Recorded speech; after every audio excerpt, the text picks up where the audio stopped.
Como o John Textor deu um chapéu no São Paulo e no Vasco, se aproximando de Evangelos Marinakis, um magnata grego que é dono de uma das principais equipes da Grécia, o Olympiacos, além do Nottingham Forest na Premier League e do Rio Ave em Portugal. Para quem não sabe, Marinakis esteve muito envolvido com a base do São Paulo, porque o interesse do magnata grego era potencializar e desenvolver jovens atletas para compra e venda no futebol europeu. Agora, como é que Marinakis desistiu do projeto com o São Paulo, desistiu de investir num grande clube como o Vasco da Gama para abraçar a ideia, o projeto de John Textor do Centro de Formação de Jogadores, esse centro de treinamento global? A gente vai trazer para você e vamos falar também, é claro, de Copa do Mundo de Clubes da FIFA. Palmeiras e Fluminense são os representantes brasileiros e olha, eu coloco 50-50, hein? 50% de chances de ter uma semifinal brasileira, portanto, um brasileiro na final do Mundial de Clubes da FIFA. Vocês já pararam para pensar nisso? Que existe possibilidade? Quando John Textor falou que um sul-americano estaria na final da Copa do Mundo de Clubes, muita gente deu risada e ele simplesmente pode estar certo. Olha o futebol brasileiro aí mostrando o seu valor através de Palmeiras, que é uma realidade há mais de 10 anos no futebol brasileiro e no futebol sul-americano. Já teve final de Intercontinental com o próprio Chelsea, adversário de hoje. E o Fluminense. O Fluminense não é nenhum case de sucesso administrativo, mas derrubou aí a Inter de Milão. Ah, tá em crise, isso e aquilo e tal. Mas todo mundo falava que a Inter de Milão venceria esse jogo, né?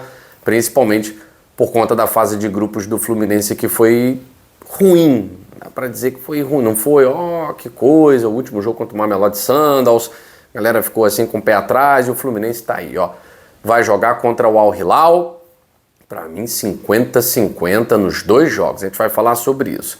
Mas antes, vamos lá. Você que tá ligado aqui no Dois Toques quer saber como é que John Textor, acionista majoritário do Botafogo, acabou de vender o Crystal Palace, ainda é acionista majoritário do Lyon, só se afastou administrativamente.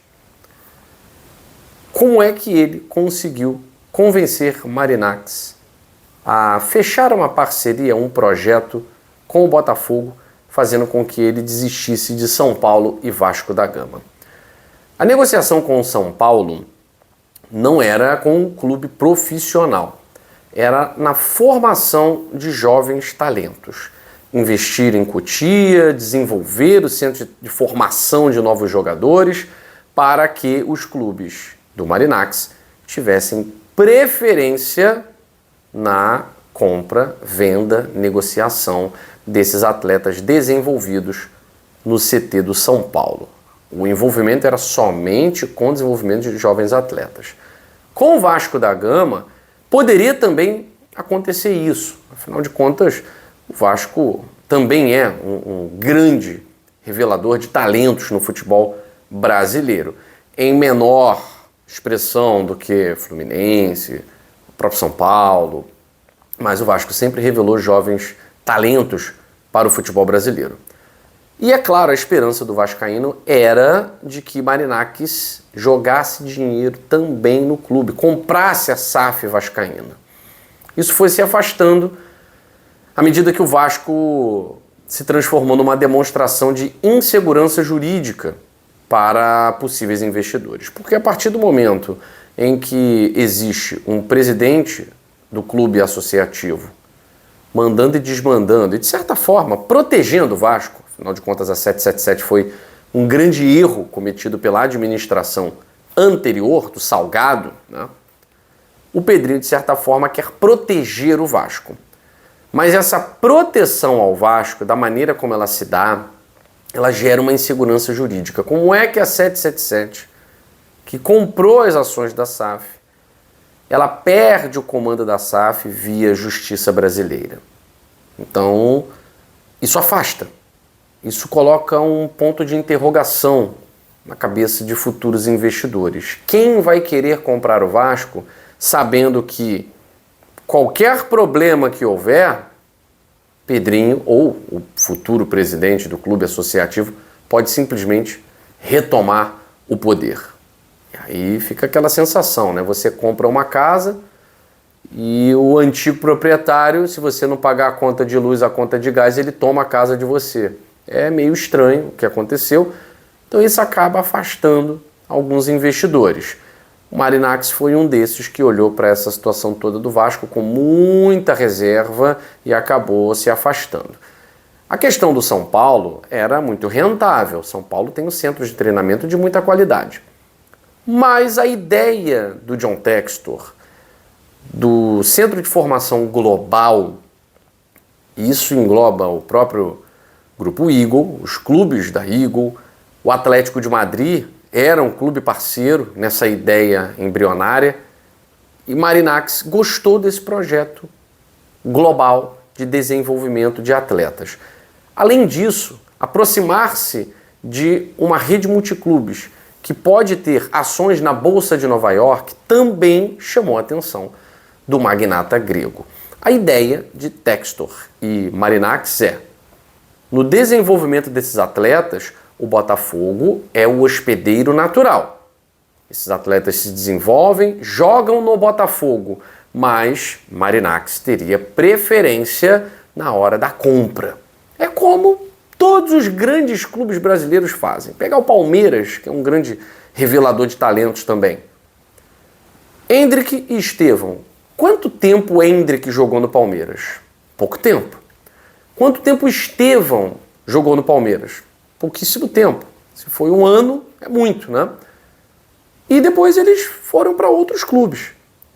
O que Textor, Marinacci pretendem fazer, esse Centro de Desenvolvimento Global de Jogadores, é fazer com que esses atletas, jovens talentos, estejam no Botafogo durante um período de um ano e meio, 2 anos, para quando atingirem a maturidade do seu desenvolvimento, sejam negociados para os clubes Nottingham Forest, que disputam uma Premier League, ou, dependendo da situação, até mesmo Rio Ave ou Olympiacos. O Rio Ave é um clube que também é o hospedeiro.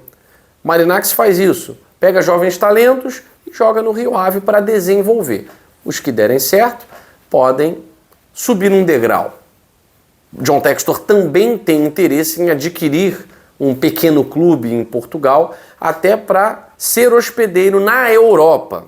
Você ter hospedeiros, seja na América do Sul, na Europa, é sempre interessante, porque é chamariz para grandes jogadores. Essa parceria com o Evangelos Marinacci talvez fizesse John Textor voltar atrás nessa ideia de adquirir um clube português. Textor também quer comprar um clube na Inglaterra, inicialmente um clube que esteja na 2ª divisão, para começar a remontar um projeto em que ele seja acionista majoritário.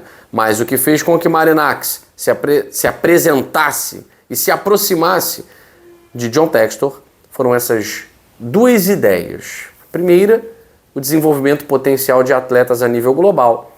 E a segunda, é claro, ter um parceiro com ações na Bolsa de Nova York. Além do que, os times de John Textor, se, por um lado, enfrentam problemas, como é o caso do Lyon, outros 2 experimentaram muito de perto a glória. Caso do Crystal Palace, que já foi vendido, no caso as ações do John Textor foram vendidas, o Palace acabou de ser campeão da FA Cup, e o Botafogo, que é o case de sucesso da Eagle Football. Bom, claro que a gente vai comentar muito mais sobre isso no decorrer da temporada, mas Copa do Mundo de Clubes da FIFA é a menina dos olhos aqui do Dois Toques, a Casa do Futebol. 16 horas tem Fluminense e Al Hilal, 22 horas tem Palmeiras e Chelsea. É claro que o confronto, não vou dizer nem mais equilibrado, né, mas o confronto que vai chamar a atenção de todo mundo é Palmeiras e Chelsea, porque mais uma vez sul-americanos e europeus estarão frente a frente. O Chelsea pode ter um desfalque importante. O Pedro Neto, devido ao falecimento do Jota ontem, né, do jogador do Liverpool, português. O Pedro Neto, segundo o próprio treinador da equipe inglesa, sentiu muito o que aconteceu, e o treinador disse que está nas mãos do Pedro Neto. Se ele não quiser jogar por conta disso, está liberado, mas tem condições de jogo, a questão é psicológica, emocional, né? Então o Pedro Neto é que vai decidir se joga hoje ou não. Mesmo sem o Pedro Neto, o Chelsea é uma equipe que tem evoluído, mesmo que pouco, né, dentro dessa Copa do Mundo. É a equipe inglesa, talvez a única equipe europeia que tenha conquistado os 3 títulos, a Conference League, a Europa League e a Champions League. Nos últimos anos, num intervalo muito curto, né, o Chelsea foi campeão dos 3 torneios, mas isso também mostra como o Chelsea vem caindo em termos de qualidade, em termos de importância nacional. Porque se ele conquistou a Champions League, inclusive, no ano em que ele vence o Palmeiras foi campeão da Libertadores, em cima do Flamengo em 2021, o Chelsea foi campeão da Champions League. Anos depois, o Chelsea vai ganhar a Europa League, ou seja, a classificação do Chelsea não foi tão boa no Campeonato Nacional. E depois ele joga a Conference League, piorando um pouquinho, né? Então, esse ano, o Chelsea ficou na 4ª colocação da Premier League, vai disputar a Champions League. Mas isso mostra também que o Chelsea tem sido muito irregular. Esse time da Copa do Mundo, de clubes, do Chelsea, para mim, é mesmo nível do Palmeiras. Tem mais jogadores decisivos, tem mais condições de vencer, mas o Palmeiras também mostrou que é um clube que quando menos se aposta nele, ele vai lá e mostra o contrário. No jogo contra o Inter Miami, parecia decidida a partida, o Palmeiras foi lá, correu atrás. Contra o Botafogo, muita gente dava o Botafogo como favorito, o Palmeiras propôs o jogo, buscou o gol a todo instante, achou o gol, com o Paulinho, né? Então Palmeiras e Chelsea, eu acho que dependendo da postura do Chelsea, principalmente da postura do Palmeiras, se o Palmeiras for parecido com o Flamengo, mostrar-se ofensivo, mostrar-se dono do jogo, querendo o controle do jogo, talvez os ingleses possam arregar, como fizeram contra o Flamengo. Não acho que é um grande time, acho que o Palmeiras tem condições de vencer, mas mesmo assim ainda acho que se tiver ali um favoritismo, acho que pesa mais para o lado do Chelsea, um pouquinho mais. E no caso de Fluminense e Al Hilal, eu acho um equilíbrio muito grande, porque o Fluminense é uma equipe surpreendente. Quando o Fluminense joga contra uma equipe mais fraca, ele te surpreende negativamente. Quando ele joga contra uma equipe mais forte, ele te surpreende positivamente. Foi assim contra o Borussia, mesmo o Fluminense não tendo vencido.